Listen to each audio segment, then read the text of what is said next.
Let's do this. It's time for Hanging with Langin. I like that she's got a big dirty mouth that gets her in trouble. Wow. Stop me, 'cause I'm having a good time. Well, hello, you guys. How are you? You're hanging with Langin right here from my baby sister's home, from Annie Banani. That's where we are. A 9-year-old may run in. The dog, the scary dog that's no longer scary because my sister has trained Riley. Who knows? There's foxes outside. I don't know what's going to happen, but we're going to have a good time because you're hanging with Langin. So I have a guest today. I've known him for years in comedy, but we had an opportunity to really bond when I did a gig of his recently, a really friggin' great gig, and we'll talk more about that. And I was very impressed because what happens is we live in a time right now. There's something called the Great Resignation, where so many people are quitting their jobs. There's so much supply and demand in the economy right now, so much more demand for jobs and for workers. So people are hanging out there trying to get a better job. Some people are just going, hey, this pandemic taught me something. I want more of my own free time. I want to live large in a different way. So Ray Ellin, a comedian, a television producer, this guy freaking does everything. And he's a writer. He had a really cool show before the pandemic hit it was on Comedy Central, called This Week at the Comedy Cellar. Really great show. So Ray, some people want to go and they want to ditch it all. He only ditched half of it. He didn't ditch all, he ditched half of all. A New Yorker who uprooted his life to spend about 6 months of the year in Aruba, of all places, and it's gorgeous, and started his own comedy club. And I was down there a couple weeks ago performing, and I was really impressed with what he's been able to create. But I wanted him to join us because things might look really beautiful with your lovely water and the beach, but he works like a dog. So I asked him, would he join me to talk about the reality of really changing one's life in a big way? Ladies and gentlemen, please welcome to the Hanging with Langin stage, Aruba Ray Ellin. Are you there? Do I have you in screen yet? There she goes. Hi, you darling. Hello, hello. Thank you for having me, Maureen. Well, I loved hanging with you. And I learned a lot watching how you work and how you treat people. And I told you I was very impressed and inspired. Well, thank you. It's very, very kind words. I appreciate it. Yeah, it's a lot of fun. I first came to Aruba sort of by accident about 10 years ago, in February of 2012, and fell in love with the island. You like fell off a boat? What do you mean accident? Well, I was invited. That there was this person who kept coming to my shows, and she started showing up in Manhattan and New York, in Long Island, Connecticut, Jersey. Started getting a little weird. And one day she said, I have a condo in Aruba. Do you want to go? And I was like, no, not really. Thank you, but no. And then a year went by, and I realized over that course of that year, she was just a very nice person. And I finished working on a project that I was really burnt out. And I wanted to take a trip. So we came to Aruba, and platonic, friends showed me all around the island. I fell in love with the island, and I kept coming every month, like for 8 or 9 days a month, to Aruba, usually by myself. And it's the total 180-degree, opposite of New York City. Okay, so before we get to the juxtaposition, if you will, so basically you had a stalker who did not want to have sex with you. Is that correct? Or is it a stalker who you didn't want to have sex with? I don't like bearing the lead. I think we mutually did not want to bang each other. Well, then why was she stalking you for a year? She apparently just loved the shows, loved the comedy. Made her feel good. All right. For the best reason possible, just because she enjoyed the shows. That's the best reason. Maybe that's the best reason for you, but by the way, my 9-year-old niece's cup. You don't mind? I don't have mine because I'm at my sister's house. I think it's adorable. I love it. Mm-hmm. I'm drinking out of a bottle of Aruba water. That's funny. The magic man, Aruba Ray. So you begin. All right. So I want to hear more of your trajectory because you eventually get and start this Aruba Ray's comedy club, but that didn't just happen. You started doing what, a week or two down in Aruba? What, a month or every season? April of 2013, I came down for about 8-10 days, did shows. And I thought that the tourists down here would like the shows. I just didn't know exactly how it was going to work out. I mean, finding a space to do the shows was very challenging. I met, because it's just hard to find space down here to do things. So there was one little theater that had a magician in it, and he was there for every night for 5 years. And I spoke with the GM of the property, and I said, well, if this guy ever leaves, let me know. A month later, I get a call from the guy, the GM. He said, well, the magician disappeared. Do you want the contract? And I said, sure, send it over. So he emailed me the contract, and I didn't have like a real game plan necessarily. I had an idea of what comics I'd want to bring, and I knew the shows would work. But the matter is, you have to get the word out.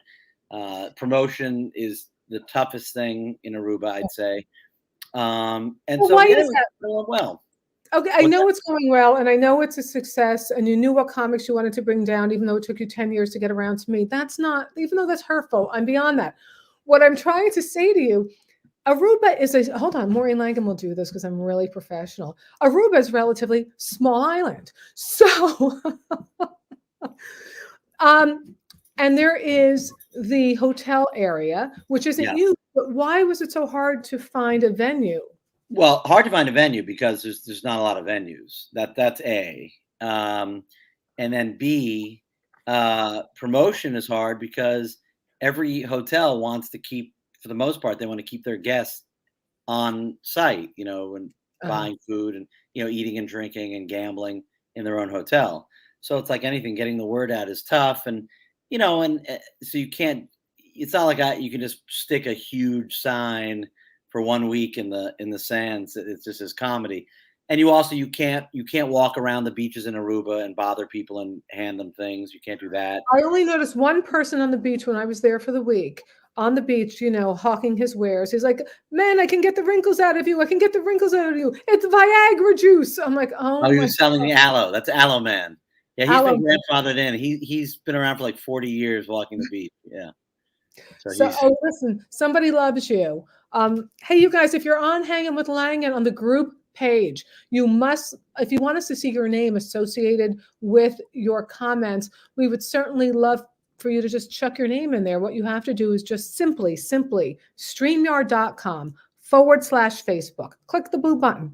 Then, instead of me having to keep going back and forth to my phone, Alan Suarez, who loves you, I was able to see it here.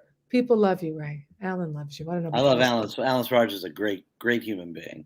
Alan, I'm giving you a special FA shout out, Alan. Oh, an FA shout out. Okay, but I'm hearing what you're saying is that you're having a show. Say, what did you have? Originally, the magician who disappeared. What was the name of the venue, or can you not say? Is a hotel. It was in a hotel that ended up being sold a year later. So I moved into that hotel, did it for 1 week just to get my feet wet, and then that went pretty well. And I went back the following month and did it again, and that did even better. And just progressively, just sort of getting my toes wet, so to speak, and it just sort of gradually let's go from 1 week to 2 weeks to a month to so just sort of built it up. And then word got out, and then people started posting things on TripAdvisor, and it became, it's probably a couple years in, it became the #1 nightlife activity on TripAdvisor, and also the #1 show, although there's not a lot of shows.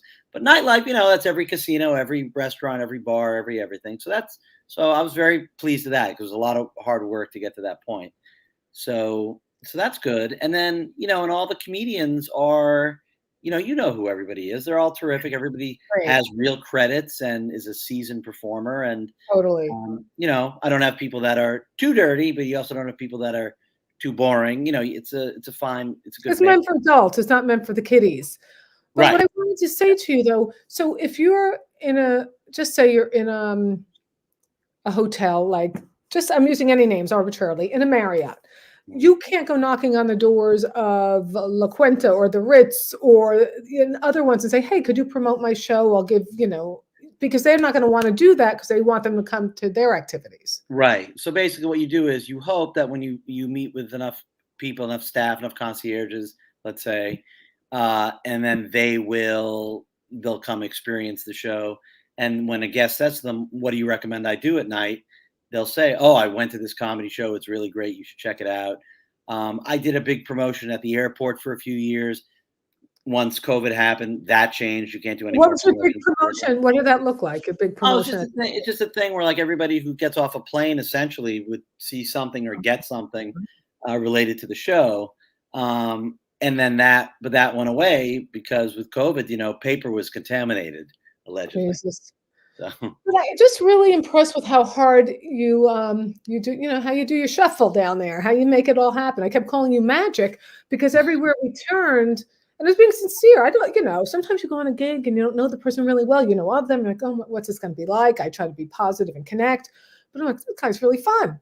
He's my new best friend. I'm loving this guy because how you treat people, and you just were like the mayor, the magic mayor of Aruba everywhere we went. You had a connection, except for one night when we had to wait really long at the restaurant that you said they loved you. But whatever. I was ready to leave. By the way, he came with the chef and the owner. He came over to me at one point and he said, I feel terrible. I'm going to send a bottle of champagne to your table. And then he forgot to send the bottle of champagne. And the next day he sent me a message saying, I feel terrible. I forgot to send you a bottle of champagne. Next time I see you, I'll give you a bottle of champagne. It is what it is. It's okay. The meal was delicious. I love champagne, so we'll wait till I'm back and we'll get that friggin' champagne. Okay. The meal was fantastic. Let's give a shout out because those who go to Aruba, tell them that restaurant. It's fantastic. That restaurant is called Lima Bistro. It's excellent. I'm trying to remember where else we ate that week. Some of my favorite places are Lima Bistro, Quinta del Carmen, Wacky Wahoo, Barefoot, Eduardo's Beach Shack for breakfast and lunch. But that has like healthy smoothies, you guys, little protein balls, a watermelon ginger juice. It's called the hangover thing, but you don't have to be hungover. Yeah. It's fantastic. Yeah. Yeah, it was really good. And I went to this little Dutch joint that's authentic, and I can't pronounce it. It's like, it means sugar, but it's like suikertine. Suikertine. And right near Suikertine is a terrific place called Anno 1877. And it's phenomenal. It's great. Well, I went looking for this little Dutch place that was a little bit off the beaten path, just a block or two from the main tourist area. It was so lovely and delicious, authentic, like schnitzel. And I rode a bike that was provided at the wonderful hotel. They have a stack of like 10 of them that haven't been oiled since 1973, and every bit of air, dust, salt. And I never had a harder workout in my life. One speed. That's it. And you gotta earn it. I'm telling you, I had a hysterectomy going over some of the stones. I'm like, oh wow, okay. So I get done eating lunch at 2:00, and I get a text from you. You said, Maureen, the guys and I are going to dinner at 7. I go, well, I hope I'll be back by then on this thing. I'm speaking with Aruba Ray Ellin, great comedian. This guy is an entrepreneur. He makes things happen. He uprooted half his life to go to Aruba, half the year, roughly. People, and this is where you host the Aruba Ray comedy shows. When do you host them? So we do the shows this year, December 1st to April 13th. And pre-pandemic, it was, 5-6 days a week. Right now, we're doing it 3 days a week because, tourism is obviously a lot lower right now, but hoping it'll pick up. Yeah.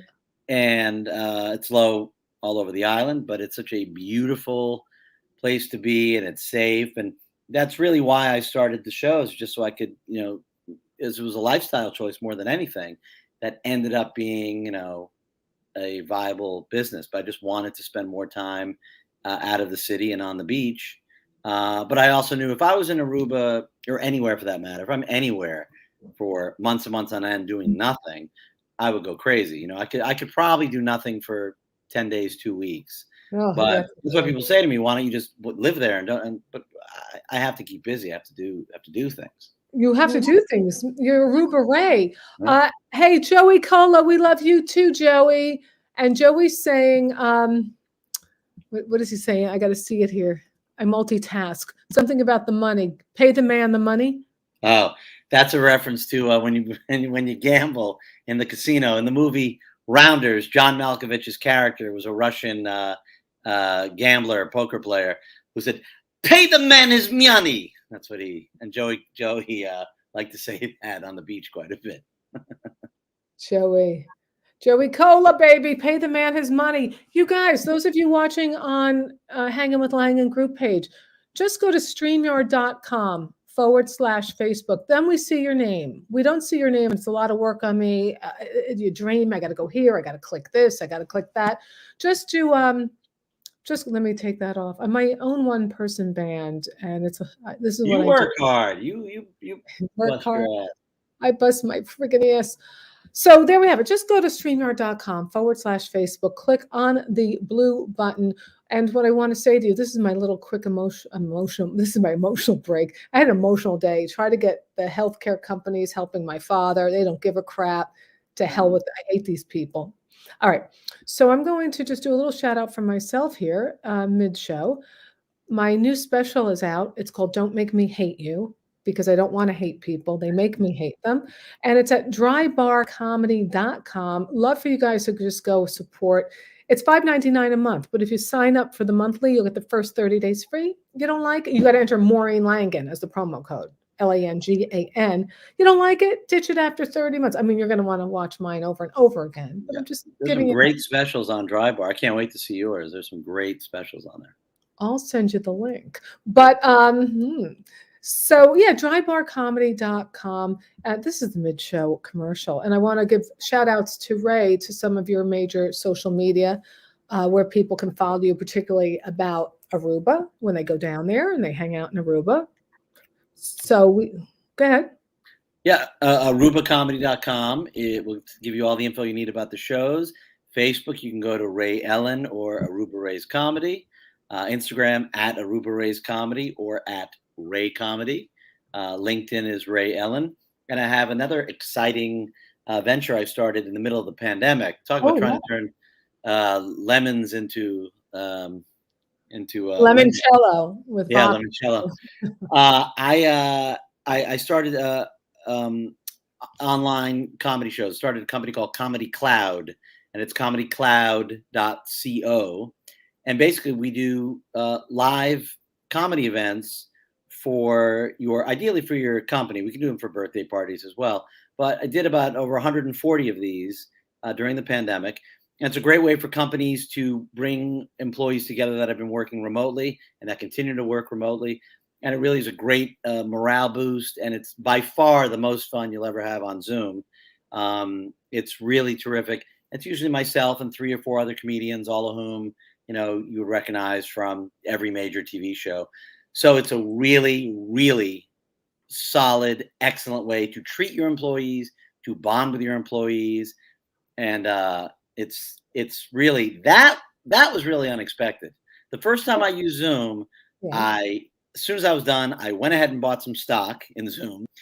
And then I started Comedy Cloud. And that was really a great way to beat having so much time alone during lockdown, to develop that business.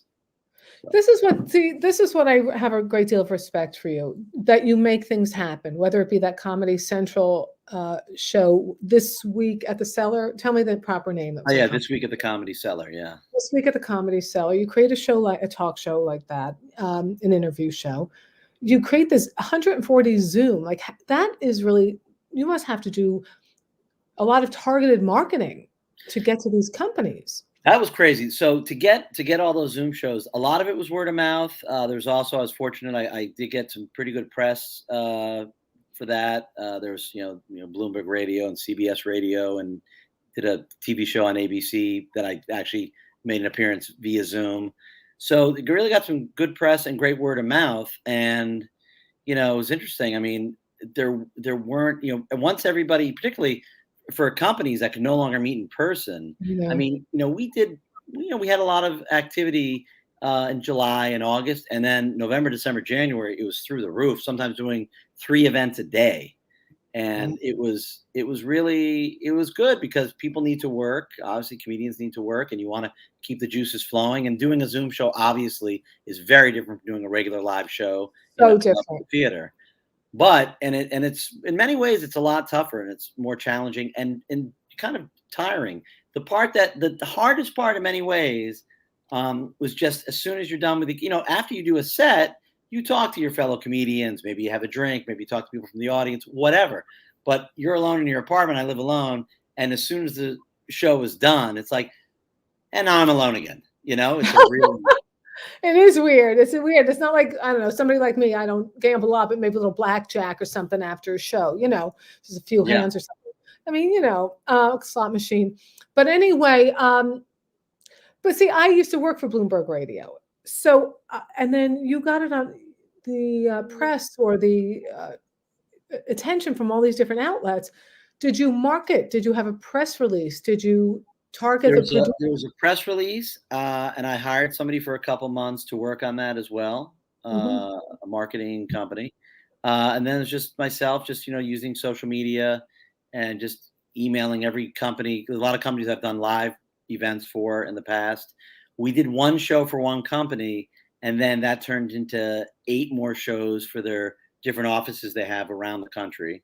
So that was pretty great. It was a really solid event, and then he just let everybody know at his company, you know, what they'd experienced.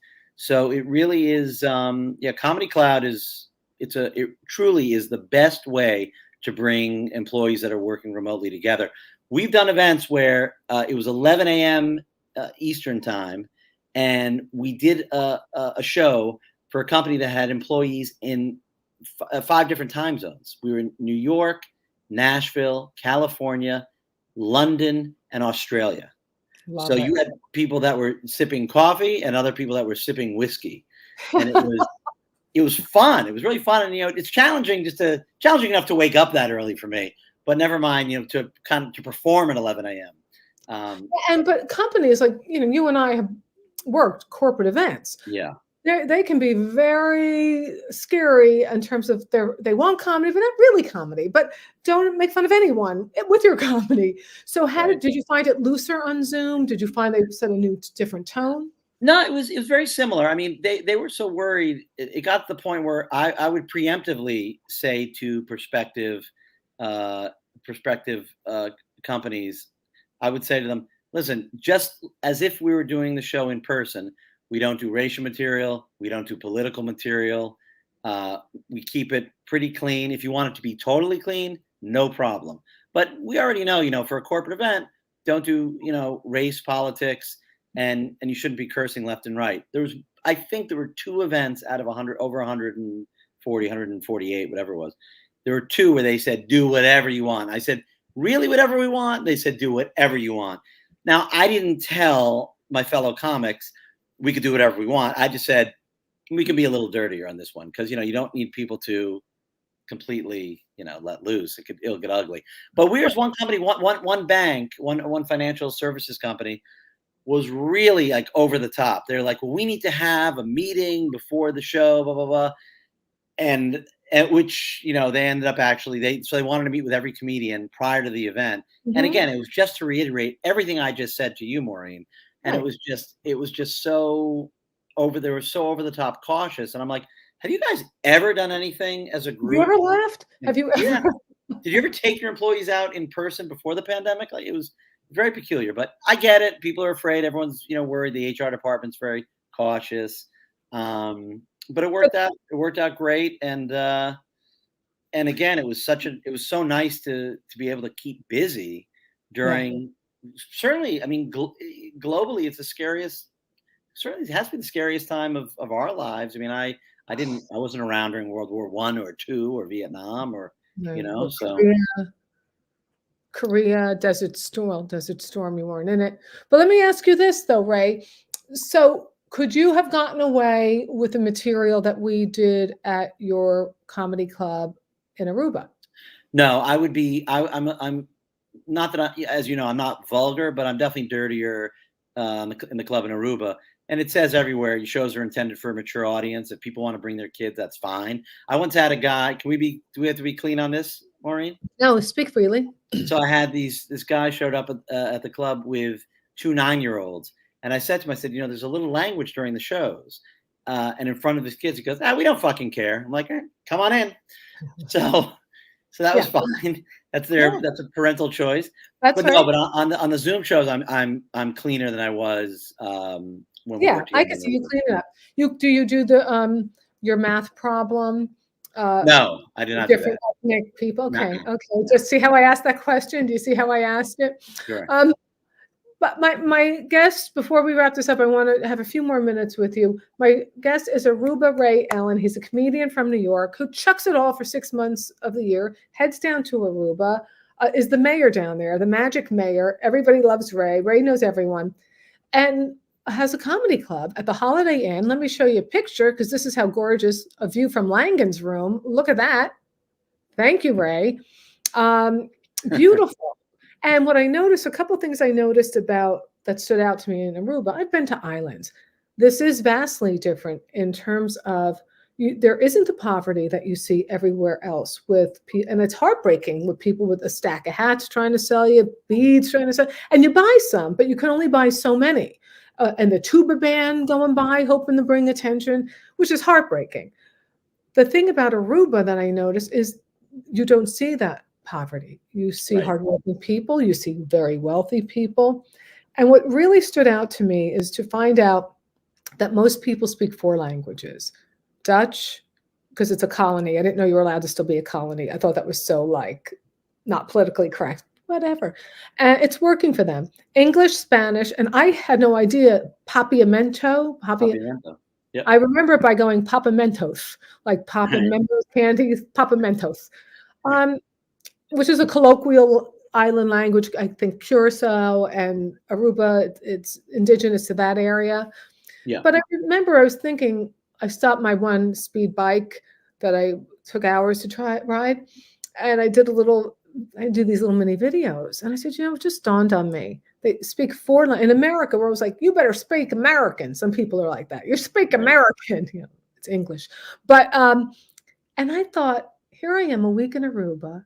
They speak 4 languages, and not one person said, honey, you're in Aruba. You better speak papiamento.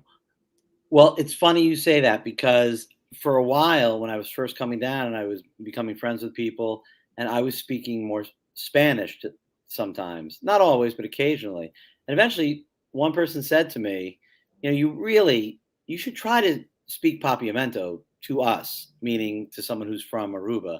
Oh. And I thought about it. I'm like, they're right. If I'm going to be here this much and I'm becoming friends with people, I think it's respectful to try to learn the language. So, mita papimento un tiki so, pasabantare morin. I just said I can speak a little papiamento, and I said, good afternoon, Maureen. I like it. Say a little more like it. Talk to me some more, papiamento. If you look like this, and then, and you go walk up to someone who's Aruban and say, Kiko te Kiko, they'll just start laughing because that is like the most slang thing you can say. It means it's like saying, hey, what's up? What's happening? And they're like, how the hell do you know that? And you're say it slower. Kiko ta Kiko. Kiko ta Kiko. And what about them calling everybody douchey? What was that? Yeah, the word douchey, D-U-S-H-I, is a term of endearment. It means sweetie or pretty, or you could say this food is douchey. You could say, oh, you look so douchey. Hopi douchey, which means, very, very douchey. And so what is it, Hopi douchey? Hopi, H-O-P-I, Hopi douchey is very douchey. So usually men say it to women and women will say it to men. And it's all day long. You find yourself saying that. Somebody helps you out at the store. Donkey douchey, thank you, douchey. Thank you, donkey. That sounds. Yeah. So like Pete Lee loves saying that. He loves saying donkey douchey all day long. He just randomly likes to say that. But it's really, So, mi quiere dene hamaca. I like to sleep in a hammock. These are important phrases you need to know. They are. They're urgent. They're actually urgent phrases. Right. But what would you say to people who look at your life? Because I see the work you do to make that magic happen. What would you say to somebody who wanted to just uproot their life and go to Aruba? Specifically to Aruba or anywhere? Yeah, specifically to Aruba. Well, specifically to Aruba, I just think it depends what phase you're at in your life. I mean, there's some people who do come into Aruba and retire in Aruba. They get a house and they just sort of live a very nice, pleasant, tranquil life, and there's delicious restaurants and some of the greatest beaches in the world and lovely people. And there's almost next to no crime here. You can go anywhere and you're safe, and it's a wonderful place. I mean, it's a beautiful place. But if you're going to actually try to, do any sort of business, like anything, you need to work at it. The most successful places in Aruba, I think it's runs along with the most successful businesses anywhere. And that's when someone who cares deeply about the service or product is there. When you look at Eduardo's, for example, Eduardo's Beach Shack, Eduardo or his wife Michelle or one of his kids is always at one of their 5 businesses, overseeing everything. So that's pretty important. And also, I mean, I would never pick up and just move someplace completely. Like I eased myself into Aruba and just wanted to be here, more and more frequently. But, I'm still in New York. There's still other TV and film projects I'm working on. So I need to be in New York some of the time. I still love being in New York some of the time. When I'm in New York, I mostly work at the Comedy Cellar, and that's always fun. And then so it's mostly New York, Aruba, some Boston, some LA, and wherever I randomly go. I haven't been to other parts of the world since I've been coming to Aruba, just because I love it so much. So a trip to Europe is long overdue. I was going to come to Aruba I was going to go to Europe in May of 2020. And then obviously March, everything changed. So I probably will spend a month in Europe, I think this May. That's what I'd like to do. August, the Edinburgh Fringe Festival in August. That's what I think I might do. Come with me to Edinburgh. I'm going to Edinburgh. You go to Edinburgh. I'm doing my Don't Make Me Hate You show, but I'm also doing an American Comic and Friends. Oh, that's cool. Yeah. I got to get some friends. I don't have them yet, but I got to get some friends. But if you do, you can be on that and you do your own show too. Oh, that'd be fun. Great. Be fun. It's really great. We could be just like the woman who brought me to Aruba. We're traveling together, totally platonic. Totally platonic. I will say, please, Ray, enough. No, the answer is no. It's absolutely no. But I'm serious about you looking into Edinburgh. And I'm serious. I'm doing an American Comic and Friends. Might be a variety show, not just comics, because they have all kinds. They have a harpist from Belfast who sings crazy songs but looks so classical. Wow. They had Frank Sinatra, a guy dressed up like Hitler but looked like Frank Sinatra songs. I'm like, that's insane. Wait, did he sing them with a German accent? Or yes, it was insane. Really? So he's like, I did it my way. Yes, and I'm going to send you a picture of Frank Sinatra. That's kind of hilarious. Insane. But anyway, think about it if you're going to Europe, because it's a really cool thing to do. Sure. And I know you always Jones for New York, though. No matter how much you're in Aruba, you can't leave New York from your heart. It has to be. Absolutely. It's easy when it's 19 degrees in New York. It makes it much easier. I mean, I do enjoy going on my weather apps and having some temperature porn, because when I see it's like 11 degrees, that gets me so titillated. You're so crazy. Listen, I'm so glad that I got to spend time with you and get to know you better, really and truly. Thank you too. Thank you. I'm going to put you in the green room, folks. I want you to follow Ray Ellin. There he is with his microphone. It's you want Aruba Ray. What do you want people to mostly follow you at, since you're so popular? You could go on Instagram at Ray Comedy, Facebook Ray Ellin, at Aruba Ray's Comedy on either Facebook or Instagram. And please check out comedycloud.co. If you need an event, you need to do a virtual event, you have staff or friends all spread out around the country, Comedy Cloud is the best way to entertain and bond with your group. For sure. He's right. And listen, go get my Dry Bar Comedy special, Don't Make Me Hate You, at drybarcomedy.com. And you can also get Don't Make Me Hate You merchandise. It cracks me up. We can get so much. You get onesies, masks, coasters, notebooks, clocks, a t-shirt. We got it all here. Just go to maureenlangen.com/store. All will be revealed. And if you want to be a subscriber to this and see all the video, all the audio is on all the major podcast platforms. But patreon.com is where you get to see all the chats, the video they call talk show. Video. All right. So you guys, you know the routine. Until we meet again. No, you cannot leave me like that. Don't forget to subscribe, rate, and review, and feel free to share it with a friend. Please don't go, please. I'll be back. Au revoir.